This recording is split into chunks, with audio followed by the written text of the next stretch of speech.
well, it is 1:30 Pacific time, so at least for Stacy, and Iman, I think. So welcome everyone to the few people that we have in the audience and everyone else who is watching this later on YouTube. So this is the SIGCHI Executive Committee's third and final of the year Ask Me Anything session. So we had two previously, one about chapters and outreach and one about inclusion and recognition. And both of those are on YouTube if you want to go watch them, if you missed those. And we will also, as we put them together, have some blog posts that have highlights for people to read as well, in case you don't want to sit there watching them for an hour. I'm going to put into the chat for everyone a link to a Slido that you can use to ask questions anonymously and also see all of the other questions that have been asked either in the next hour or prior to this. If you would like to at any point, or you can also ask a question using the Q&A or just in the chat, either is fine, or raise your hand if you would like to ask a question live. And I will be I will be repeating these instructions at various points as people come in. But let's start with introductions. So first of all, I am Casey Fiesler. I am a professor at University of Colorado and newly appointed Adjunct Chair for Community Engagement with the Executive Committee, and I am the moderator. So I will just be paying attention to your questions and keeping the conversation moving. But the topic for today is accessibility and operations. And so we have three members of the Executive Committee here for whom that is their area of concern / expertise. So Stacy, why don't we start with you, if you can introduce yourself.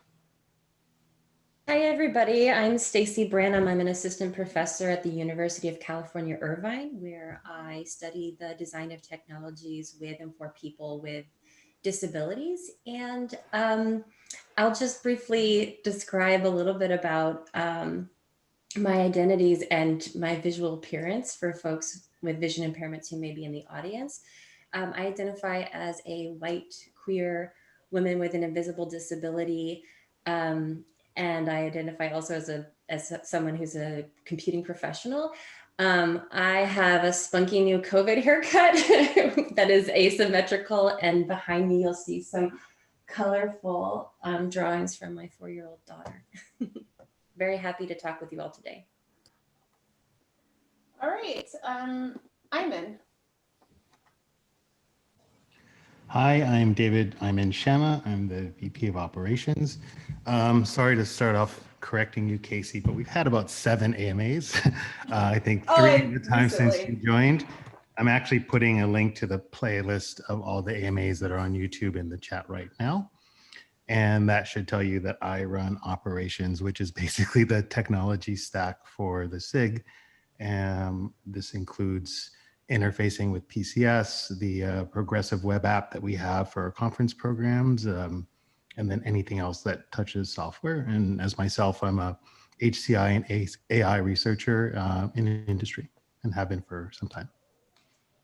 And I'll also add that for those previous AMAs, the ones that happened over the summer, there are blog posts that have, I guess, like summarized versions of those. And you can find those linked on sigchi.org as well, if you don't want to watch the videos.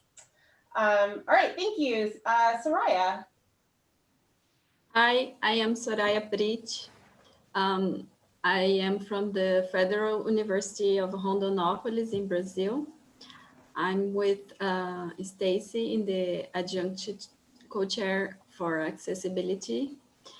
and I'm wearing a kind of green-blue shirt. I have brown and hair and eyes. And behind me, I have a wall with the world map. Welcome. All right, welcome everyone. We've had a couple of new people join us to briefly repeat some instructions about how this is going to work. I'm putting a link in the chat again to a Slido with which you can ask anonymous questions and also see questions that people asked prior to us starting. If you would like to have a question live at some point, either you would like to join us to be on video and ask a question or make a comment, or you can put something in the chat. Either is perfectly fine, or just something in Slido. So if you don't want to say your question live, then I will repeat it for you. And so while you're all thinking, if you have any burning questions or comments for us, I'm going to start with the questions that we already have on the Slido. So first we have a couple of questions from Emery Edwards at UCI. So the first one is, from your perspective, what has shaped SIGCHI's goals and processes around making conferences and publications more accessible? And I would let any of you who want to tackle this question speak to that. I know, Ayman, you've been around for longer, so I don't know if maybe you want to start with what's been going on so far. Sure, not a problem. So there's been a lot of efforts in the last several years. Certainly before I joined, I've been on operations for about 2 years, and certainly before that, anyone who'd been publishing in CHI has heard about the template wars or been frustrated by the templates that they've been evolving. But they were evolving not just to make your lives miserable, but actually to fit into a newer process called TAPS. And TAPS stands for, it's an acronym, it stands for the ACM Publishing System.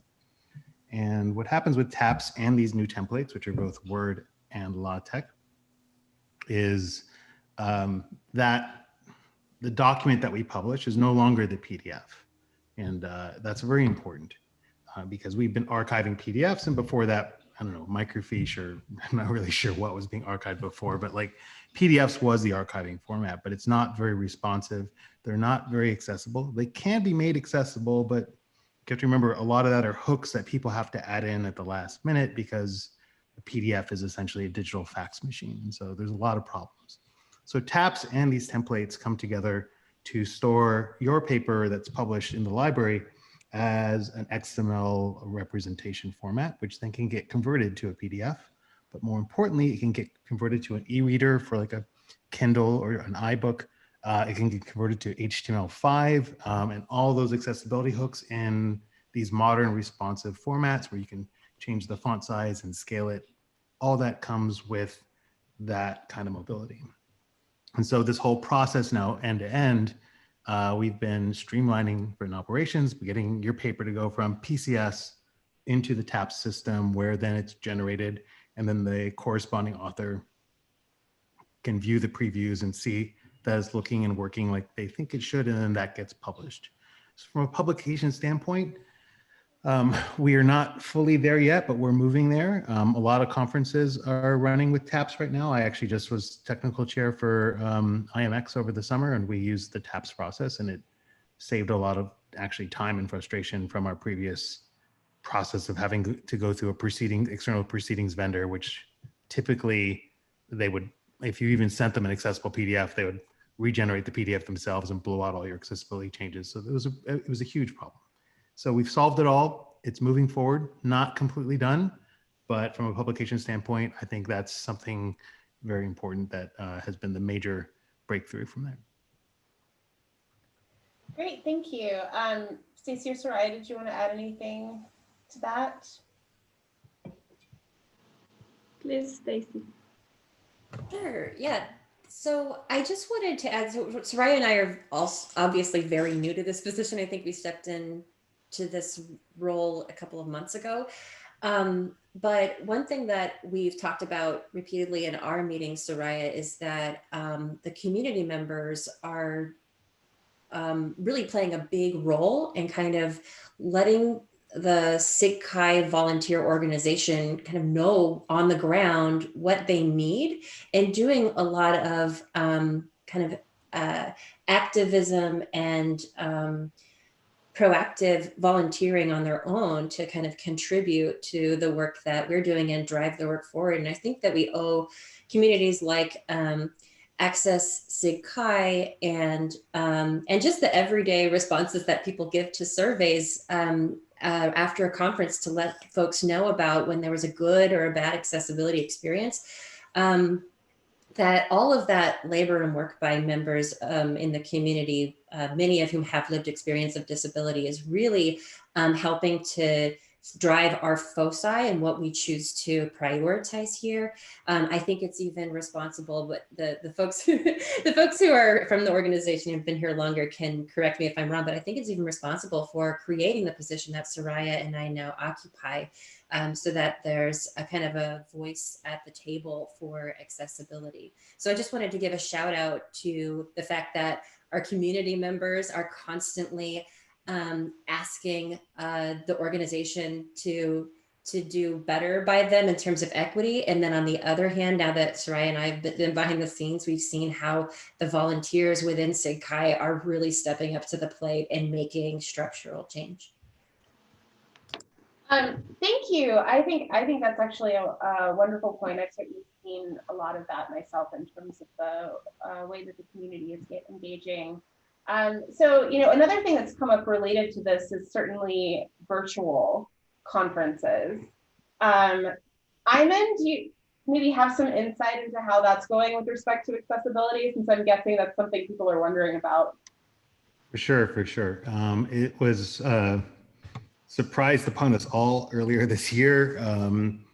But thankfully, actually, man, almost 5 years ago, if not a little bit more, two people who were on the ops committee or eventually joined the ops committee well before I showed up. And I want to mention their names. It's David Lindelbar and Roman Reidel. They started what is our YouTube channel and also our video teasers to the digital library. They basically built a whole pipeline, wrote some software to process all those Kai teaser videos and everything and upload them to those two places. When they did that, they were actually very accessibility forward. They made sure that, you know, videos had proper captioning, either made by the authors or they would get them captioned through a third-party service. They made sure the third-party service we were using was ethically paying its crowd workers, and we changed vendors because of that once. But they really push on accessibility to get all those videos for Kai teasers and WIST previews and other things for years. That's been happening.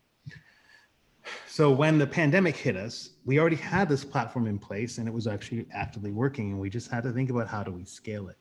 But thankfully, a lot of the ensuring of closed captioning, the care and feeding of that to those video content was part of the system that they'd already built out. So when we scaled up, so when you submit your video for your Kai talk or for your IMX talk, we had that pipeline in place that could handle those closed captionings and send them to YouTube and to the digital library along with the video file. And as we move to virtual conferences, because not all of it is watching videos, via progressive download, a lot of there's live streaming, and we had those hooks as well into the vendors to do various either AI live streaming or work with get fast turnarounds for a keynoter who added, handed the conference their video 3 hours beforehand. And so we looked at making all those things come together. The other part that's more complicated is a lot of the virtual conferencing tools where people can hang out or gather or chat in weird VR or two-dimensional or three-dimensional chat rooms. There are no accessibility hooks for most of those. That most platforms are experimental and very, very few have the proper accessibility hooks. And so we've been working with the ops committee underneath me, which is the video team plus a few other people, as well as the ACM has a larger charge here to get virtual conferences, get everything right, And a large chunk of that includes accessibility and marking, which tools should not be used or avoided because they don't have the proper access grade at all if we want to use them. So we're trying to push on that, but that's more difficult because it's very emergent. So we have to figure out how do we run the conferences we need to run with the accessibility standards that we need to uphold. And that's an ongoing question because it's all evolving. So. Great, thank you. So we have another question that's kind of related to this, which is, so this is someone in Slido making a comment that due to recent experience with co-authors who are blind, making papers accessible is very inaccessible. Is there a procedure to fix this issue? I think I can jump in on this one again. Yeah. It sort of feeds into the overall TAPS process. It's not really clear from the question where exactly are the points of friction because they could be, in overleaf, or they could be with Word, or they could be later on in the digital library. And so there's a whole flow, and we're actually trying to and actively doing audits of access on each of these steps in the flow. I will say that, that some of the flows were, again, from those problematic third-party vendors that we didn't control, who didn't want to uphold accessibility standards. TAPS removes all those vendors. We recently ran accessibility audits to get PCS up to grade AA standard, as well as our progressive web app to the same standard. And so we're working to run these checks now periodically to ensure we are compliant with the web accessibility guidelines. I want to paste a longer blog post in here about a lot of that effort, but Ops sort of took up this charge to run these audits to make sure that our tools are correctly accessible via not just the automated checkers, but actually have a third party review them and find new issues and raise them. And we're hoping to expand that from point to point as we can. And right now that pipeline flow is from PCS through TAPS process and then to consuming it in our web app that we have for the conference programs. The other hooks on either side, like getting overleaf exactly accessible or Word exactly accessible, I don't know where those hangups are, but that's something that we have to figure out how to address. Thank you. I also wanted to make sure that everyone noticed something that's in the chat here from Sherry, which is that SIG Access is putting finishing touches on an organizer's guide for making virtual conferences accessible with feedback from Access SIGCHI. I also know that there was a meeting or something in the past couple of days on virtual conferences through ACM, I think. And I haven't heard a lot about that, but I'm guessing / hoping that this is an issue that came up a lot. There's a working draft, Casey, and there's a working draft that's available on the ACM website. I don't have the link handy. I have actually been involved in some of the working bits of that, as has Sherry and many other people across all of the SIGs.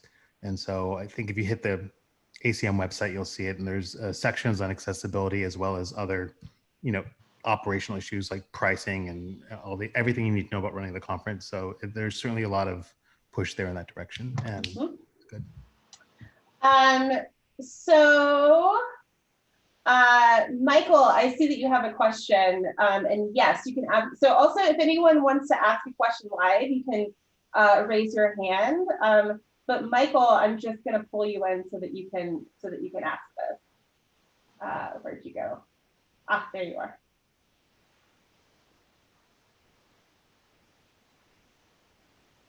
I can't see. Oh wait, let me actually make you a panelist. So there I am. So I should turn on the video too.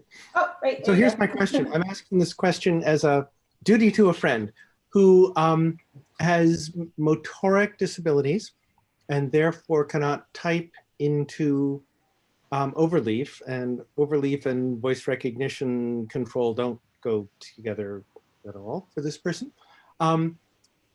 So that's a beginning problem. And then for a while, the word templates looked like they had actually been abandoned, which makes me think there are too many of them.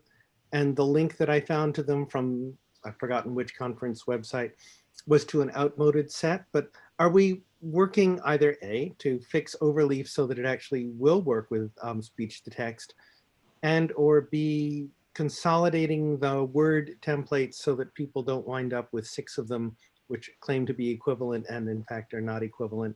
And some of them, in fact, didn't even follow their own formatting requirements. So it's been a mess, and my friend is very frustrated. And I often do the translation for this person, which is, it's a labor of love, and I'm happy to do that, but it's also not fair to them. Thank you. I feel like I get to talk a lot today, and I feel like that's not fair, but I will. Hi, Michael. Good to see you again. So let me see if I can get this all correctly down. So we are still transitioning to TAPS, and not every conference in 2020 was on TAPS. And those conferences kind of go Wild West with whatever template they want to pick. Some of them pick the latest word template, some of them pick this other one. Even the LaTeX versions, people pick various flavors that various chairs have posted over the years, and it's kind of non-optimal. I'm going to paste another link into the chat, which is where we host the main links that we use for the official templates coming from the ACM. The Word template is very much up to date. The LaTeX template is very much up to date. And they actually have it, they're balanced. So like when you generate it like a 2-column PDF, they're letter for letter, you know, it'll end on the same letter and the same word on each page so that it's less of a, you know, flow and content sort of thing. So they're moving forward very much on the Word template and the LaTeX template. A lot of the slowdown and confusion was, it is incredibly difficult to get those two things lined up, letter for letter, flow by flow. And so that was a lot of the struggle that they had to go through. Second part of your question was overleaf. Man, I love and hate overleaf. I love it because people I know who didn't like LaTeX before can use it okay, and they can have multiple people editing and yada, yada, yada. I actually am that nerd who downloads it all to GitHub, makes changes, then pushes and merges my changes back.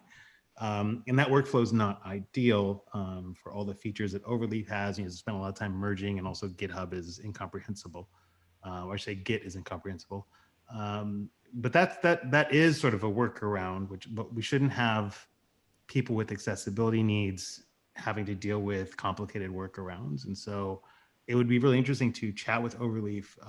I've not actually had that discussion, but it's certainly something I could go to the ACM and say, hey, you know, what are the plans for doing this? Because if they are going to be our official partner, we actually have standards that need to be maintained. And yeah, I think that's important. And the more information, I mean, this is the first one I'd heard about regarding Overleaf and accessibility, but the more of those kind of details, like the speech to text doesn't really work, that they're very important. You know, it's like we sort of encounter the screen reader ones from time to time. They come up more often, but that's an interesting one for Overleaf's accessibility challenge. And so certainly something I can bring to the ACM, who I'm having a meeting with them on Monday anyways with the pubs board. So that's easy to do. So I can bring that to their attention.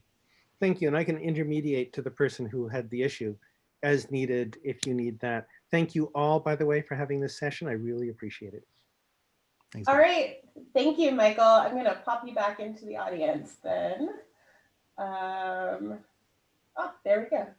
Okay, so as a reminder, if you have a question, you can either put it in Slido or, oh, and I see we have one in the Q&A, or you can put it in the Q&A as Richard has, or you can raise your hand. So many options. So then actually this is a great question, Richard, which is for Stacy and Soraia. What exactly are adjunct chairs? Do they have any power? Can they vote and make decisions?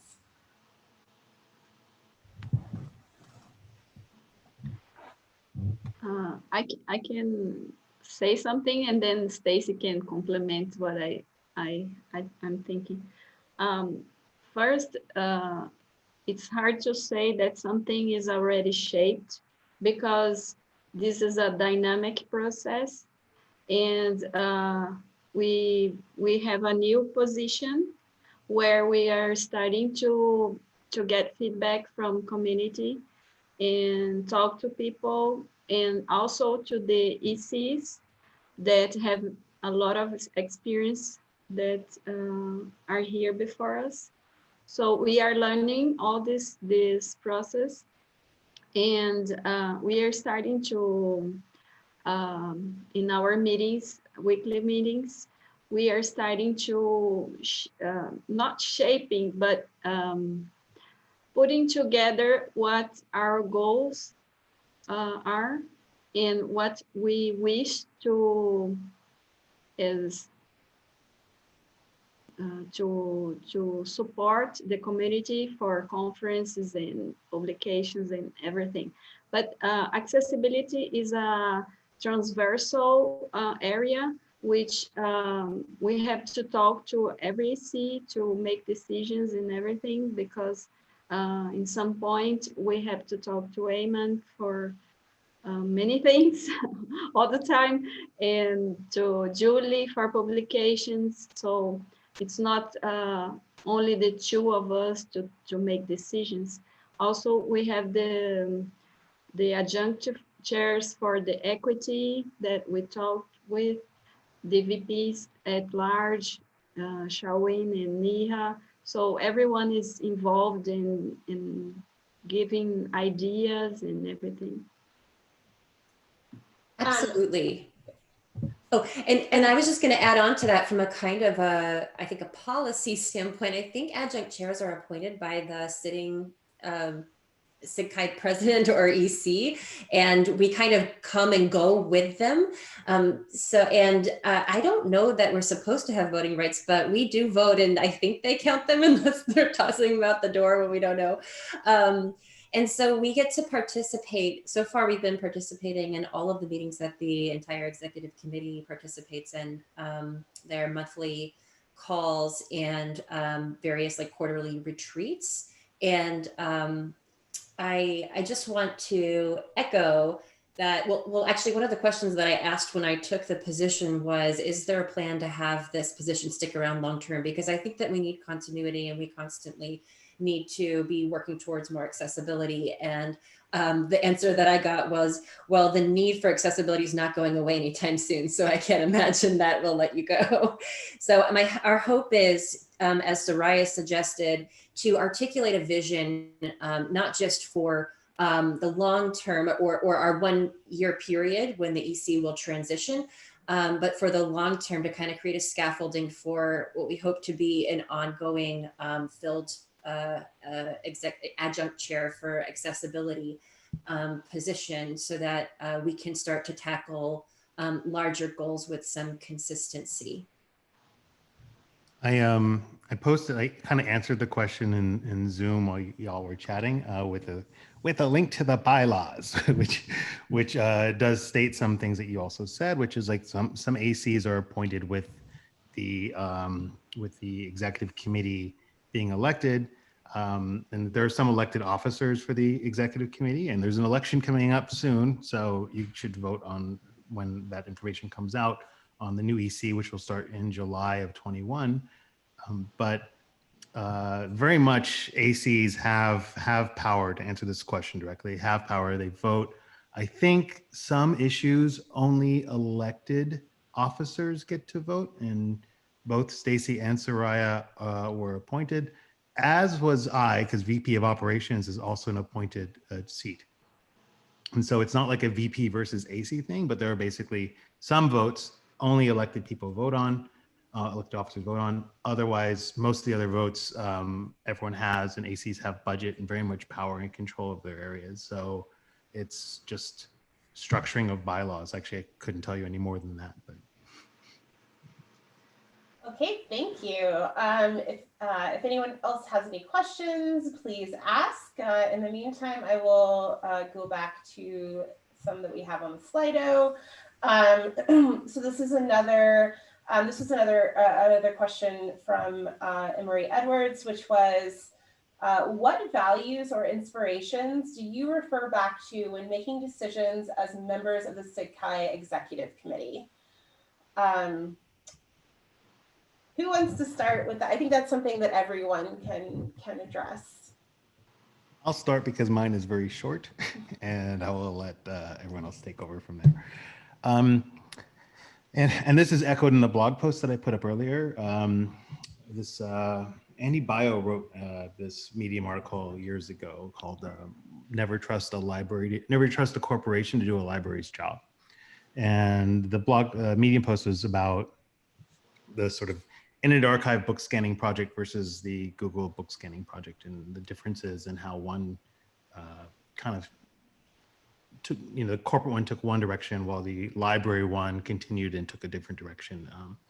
And that's something that we've thought about a lot when we look at the tools that we make. And that's why when we're building things, when we push videos out, we push them to YouTube. We also push them to the digital library, because we can't trust the corporation to hold that information and make sure that everyone can see it and it has access and has reach. And so I think that's very important. And so we sort of focus on that. And also we know people will watch on YouTube more than they'll watch on the digital library, just because the play experience is better.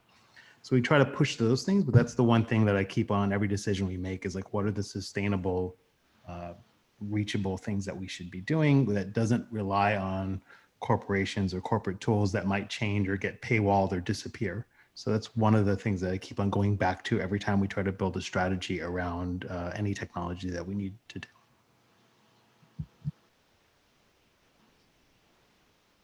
Soraia, would you like to go first? No, please. Okay, I was going to name a couple of thoughts. Of course, our lab just drafted this collaborative values statement, and it's like 2 pages long, but I'll give you the short version by borrowing from disability rights activists. And one of them is this notion of nothing about us without us.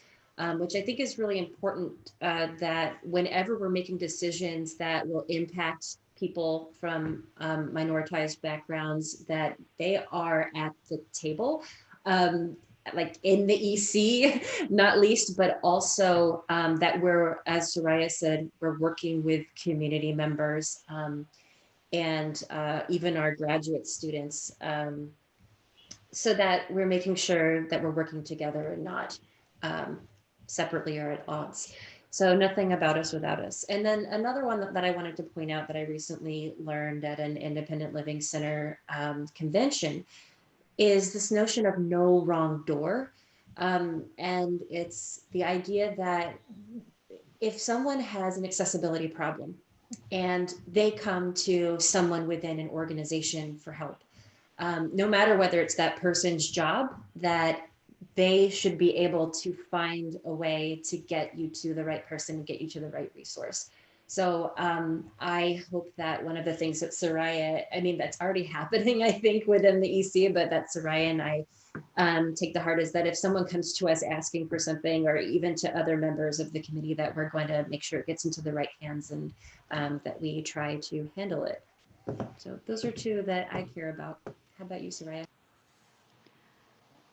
Well, I think Stacy and I together have a lot of experience working with people with disability, and different types of experiences, because I am in Latin America and Stacy in the US.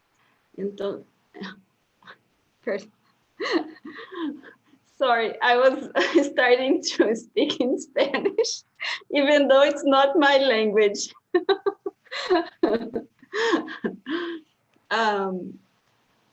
I think to me, my greatest inspiration are the volunteers in my research, the people I work daily in my research, and they become part of what I want to improve for them in life, everywhere, not only for technology.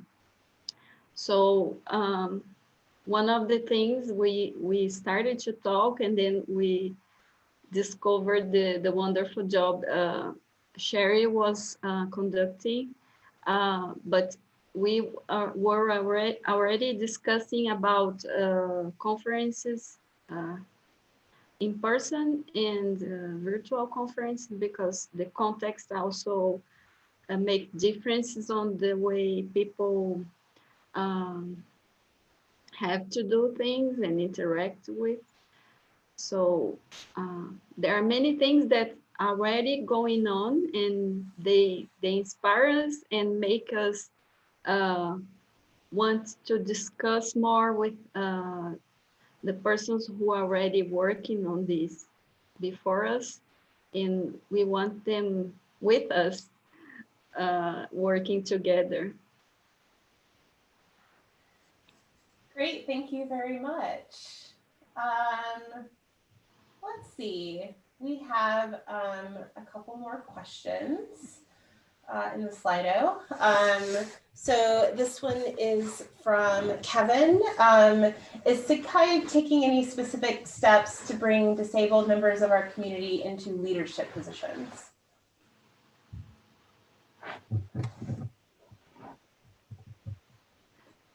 I can say something, but it's like my opinion. I don't know if it's working for you too, but you can say it. I think, yes, people with disability have to be in these positions, and I wish they come to be nominated by someone or nominate themselves for these positions, not only for the accessibility position, but every position they wish to be in. So there is no excludent, I mean, oh, I can find the words. I need accessibility here in English, in Portuguese, in my head. I mean, the call for volunteers does not exclude people, so we invite everyone to be a volunteer. Absolutely. I'll just quickly add that I think one of the statements that we have in our draft goals document is that our vision is that people with disabilities can participate in every aspect of our community, whether it be learning about HCI in school or contributing to our research field and participating in our conferences and actually being a volunteer within the community. I'll also say that people with invisible disabilities do already occupy leadership roles, but because of stigmatization, they don't talk about those disabilities. And I also don't want to minimize the fact that there are existing barriers to participating in the internal volunteer work that we do, but it's part of our role, Soraia's and mine, and the whole EC to kind of try to identify those and try to take them down. And members of Soraia even was recently participating in a meeting with a member of our community with a disability, and the I believe technical program chairs of SIGCHI 2021 to try to work through some of the accessibility barriers to participating in the program committee meeting that's upcoming this week. So it's going to take time. It's going to take dedicated efforts. It's going to take people with disabilities. It's going to take us reaching out to them and them reaching out to us and collaborating to collectively bring our community closer to what we envision. Great, thank you. So we only have one more question on the Slido. So if any of you in the audience have burning questions, think about what those are to ask. Let me, I think this one you can address to Stacy and Soraia, which is, so someone asked about, so someone wants to learn more about how to publish on inclusive design and accessibility. So do you have any suggestions? Yeah, talk to me. I'm kind of joking, but not really, because for the Assets 2021 conference, which is, again, it's in the SIG Access special interest group, not in SIGCHI, but that's one of my other communities I like to participate in. I'm actually going to be one of the co-chairs of the Mentor Committee. And our role is to actually support new scholars, especially new scholars to our field, to help them gain access to a mentor and get feedback on their papers before they're submitted to the conference, so that you can kind of learn the kind of culture and standards of that field and become a participant in that community. So that's one very concrete way, is to come talk to me. I'd love to help. And another one is, I think that I've already pointed to this, but I'll point to it one more time. It bears repeating. SIG Access has this incredible trove of resources on their website. And part of that includes things like how to write inclusively. And so if you're new to the area of accessible computing, you may not know about the different kind of cultural expectations of like language that people with disabilities prefer to be referred to by, and how they like to talk about their disability. So that's just one example of the sort of resources that you can tap into that can get you familiar with this stuff. And I guess the last thing I'll say is that I think that scholars in HCI who do accessibility work, some of them are at my university, Emery Piper, Jillian Hayes.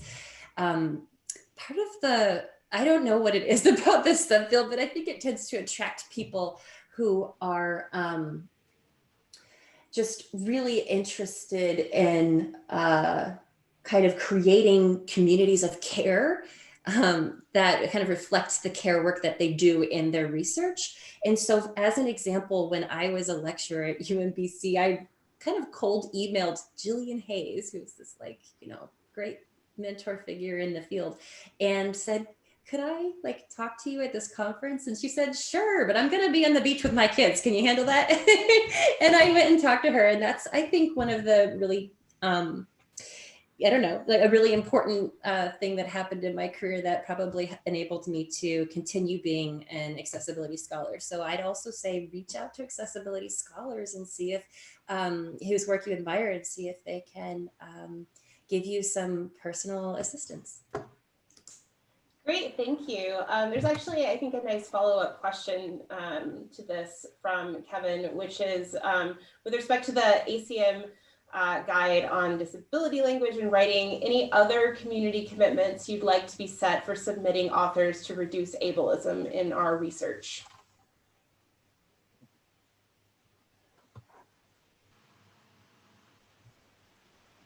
Soraia, do you have any thoughts on that? Or if not, I'll let Stacey talk more.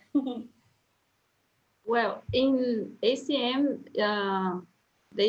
SIGCHI and SIG Access, they have many of publications about writing accessible language, and also how to make a paper for submission accessible for reviewers and for readers. So as we said before, we are still getting to know this position and what we can do and what its priority. So we need to receive also the requests and the testimonials, like Michael said, gave us today as a gift. So we can learn from what people are having difficulties, so we can think about how we can mitigate this type of barriers. All right, thank you. Stacey, did you have anything? I noticed you unmuted. Yeah, I think that just to take this a little bit in a different direction, that actually there's a lot of really good information out there that people unknowingly just don't follow. So like, I will out myself. Ivan has created just an amazing set of resources on the SIGCHI blog, including like how to create accessible videos. And I didn't even know they existed. And I think that one of our big roles here is to kind of create a more streamlined, effective communication system amongst the different volunteers within the organization. So for example, I've been showing you SIG Access's resources. Access SIGCHI is actually generating resources as well. And one of the services that they're providing is training for accessibility chairs for conferences. And then there's this steering committee for conference chairs, or for conference steering committees, sorry. And they meet regularly, and we're thinking, maybe we should make a 1-minute video that like points them to these key resources. Oh, did you know that there's like a fund at SIGCHI that can help conference organizers if they run into accessibility needs that their budget can't cover and they need emergency support? So anyway, I just want to point out that like there are actually a number of those kind of guidelines and standards, and one of our roles is to try to make sure that everyone's reading them and learning about them and adopting. Great, thank you. In comments to the panelists, Sherry was wondering more about what's going on with program committee meetings with Kai, and it could be, Soraia, that the two of you could compare notes about this after, but I thought maybe if you wanted to say more about what the accessibility issues might be and what's being done to address them, if there's anything else you'd like to add.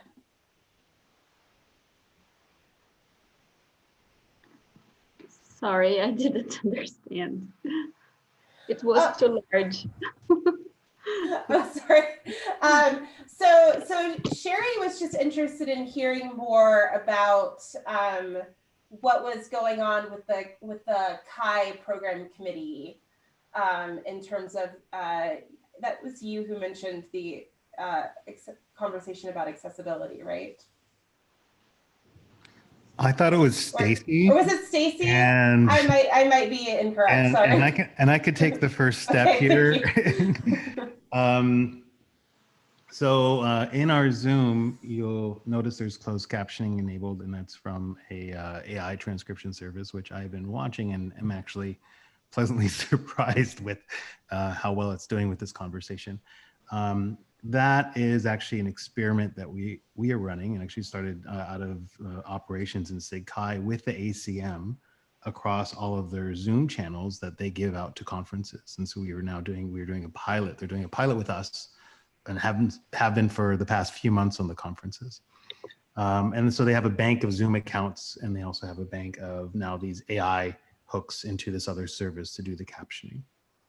And for the Kai TPC meeting, and I only know this because, email flashed across my desk, but for the Kai TPC meeting, they are using the same ACM Zoom infrastructure, which will actually have the same AI transcription closed captioning service plugged into it.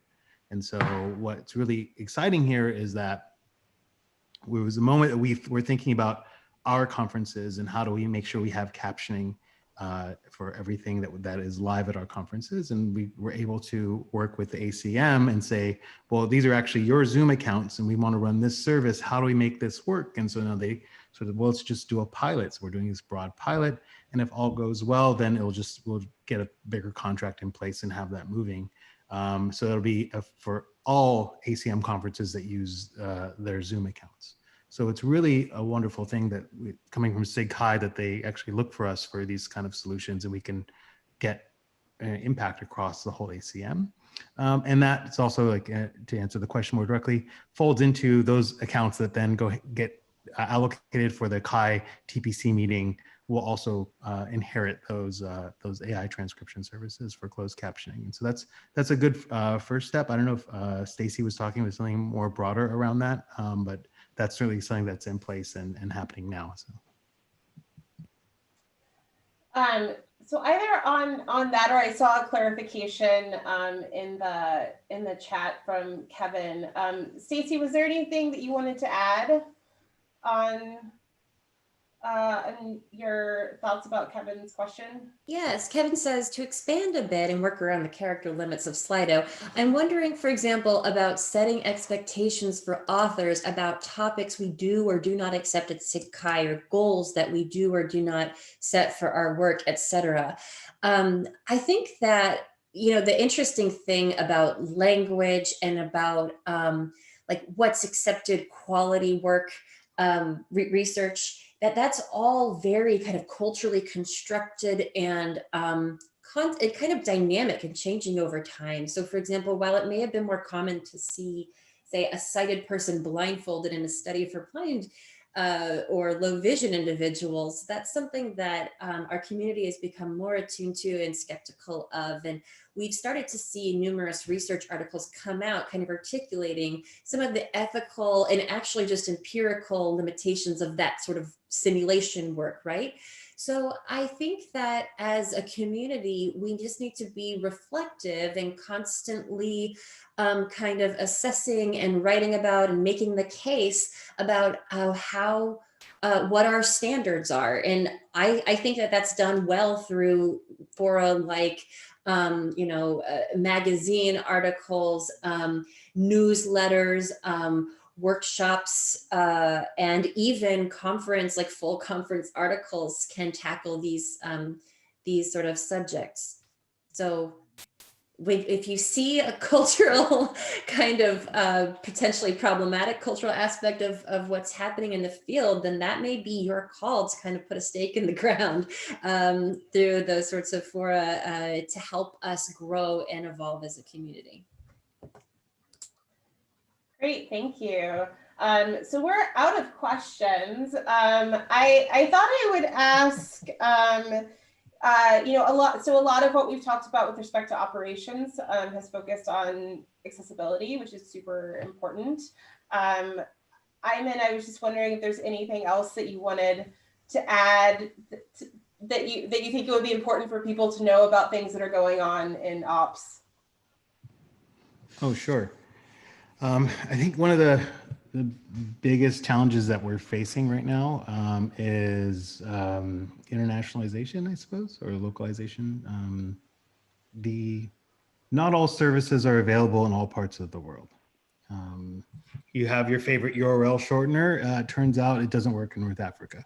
It's blocked, right? There's a lot of these sort of pitfalls all around, and there's no one universal service, which makes things very difficult when we want to have a universal platform. So that's why we try to communicate things, on most of the social channels that we can find, like LinkedIn, Twitter, Facebook, but even those are kind of Western, if not America-centric. There's a SIGCHI members email list, which baffles many of us, but it's there, and we post to that as well, but not everyone knows that it's there. And so we keep on trying to find all the ways that we can reach everybody in the right way and make sure there's nobody getting left out because they can't get to Medium blog posts in their country. And so we always cross post. So anything you see on our Medium blog will be on SIGCHI.org's blog.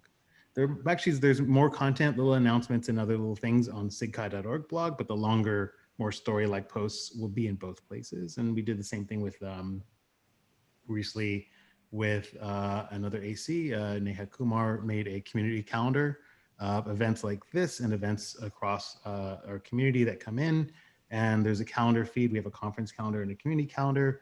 And we had to set up that community calendar entirely ourselves in WordPress off of SIGCHI.org so that you wouldn't have to need a login to Google or a Yahoo account or anything like that to subscribe to the feed. We wanted to make sure it was just open and accessible to everybody and reachable, I guess is the right word to use for that. And so we are constantly looking for this. And so part of the problem is that we don't know what can't be seen where. And so if, would welcome the community to notify us of that. And that's what happened with this one URL shortener. I got a ping from somebody who said that's not accessible in my country. And I was like, oh, well, let's find a way of not using that ever again. And so communication is open, but we really want to reach every country that we can without any barriers. So that's also something that came up in the last AMA about community engagement in terms of reaching everyone in the community, particularly in terms of communication. And I think that a lot of conversations that the EC has been having lately focus on all of these different types of aspects of inclusivity.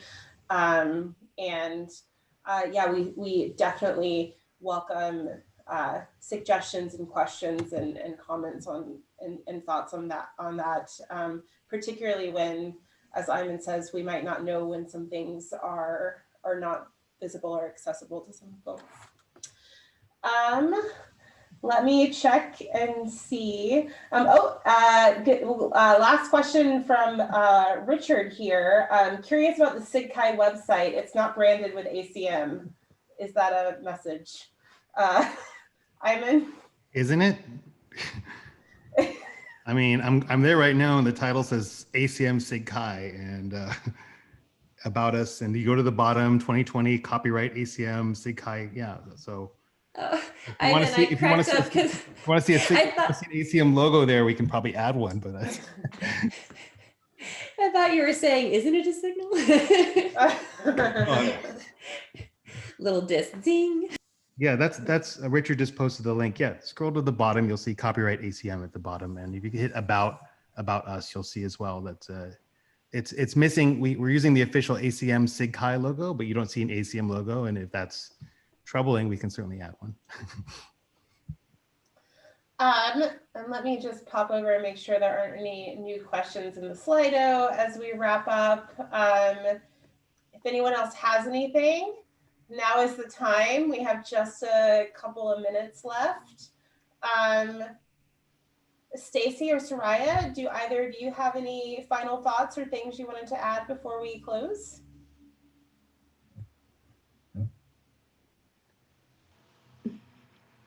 I'll just say that I'm really thrilled to be able to work with, frankly, extremely competent and energetic and caring group of EC members on this really important problem. I don't know how much we'll accomplish in a year, but we're really thrilled to be able to try to set the agenda and make this a kind of a long-term commitment of the field. So thank you for the opportunity to do that. All right. Well, if we don't have anything else, I suppose we can wrap 3 minutes early. As a reminder, the recording of this will be on YouTube shortly, in a few days probably, and we'll also be doing some wrap-up blog posts on all of these now that this set of AMAs are complete. And as always, to anyone who is here now or watching this, any further questions or comments or suggestions that you have for the executive committee, please feel free to send them to us whenever. On sigchi.org, there is contact information for individual members of the executive committee, as well as a way to email everyone.